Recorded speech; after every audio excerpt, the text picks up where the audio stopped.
Bonjour à tous, dernier point de Ça commence ici, notre actualité du jour portera sur « Tout commence ici », 901, Hortense quitte Anthony, Jude révèle le secret de Matteo.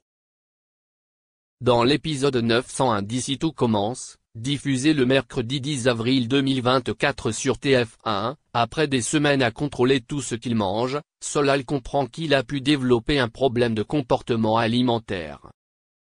Lors d'un déjeuner chez Jasmine, il s'est senti coincé devant une pizza. Il ne pouvait pas avaler une seule bouchée.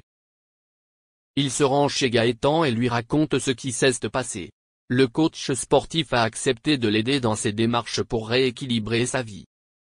Anaïs continue de flirter ouvertement avec Matteo.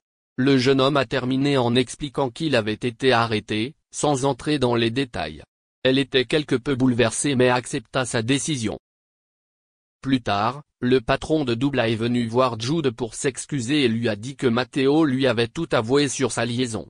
Jude a alors affirmé que son petit ami lui avait révélé son homosexualité. Il a commis une erreur à cause de ce malentendu.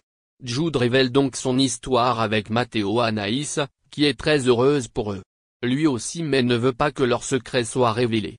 Matteo n'est pas encore prêt.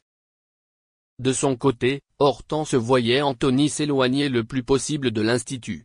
La jeune femme ne semblait pas complètement à l'aise mais se rappelait qu'elle venait de quitter Mehdi et que tout cela était encore nouveau pour elle. En journée, la demoiselle continue sa routine et Mehdi brille par son talent lors d'une présentation avec le chef Meyer. Leur rencontre, l'occasion pour le jeune chef de lui dire qu'il a désormais décidé de voir plus grand. Hortense semblait heureuse pour lui. Anthony discute alors avec elle de la possibilité de s'installer à Bordeaux et du fait qu'elle pourrait travailler dans un restaurant étoilé. Hortense se rend compte qu'Anthony parle comme son père et il essaie de décider des choses à sa place.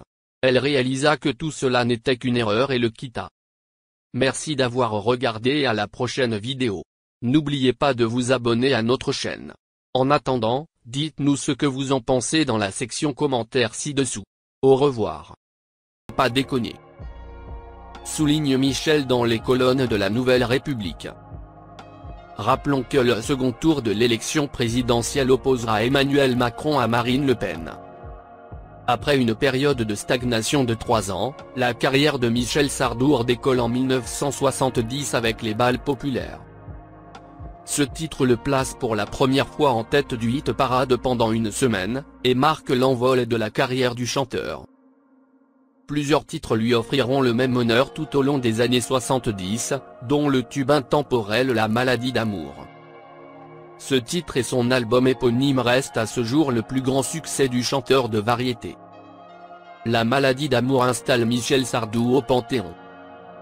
Ses nombreux tubes écrits depuis La Java de Broadway, en chantant Les lacs du Connemara ou plus récemment La rivière de notre enfance ne feront que renforcer l'aura d'un chanteur parfois controversé.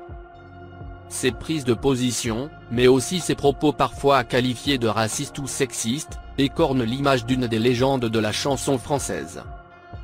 Toujours placé parmi les artistes favoris du public hexagonal, il se produit également régulièrement sur scène depuis la fin des années 2000.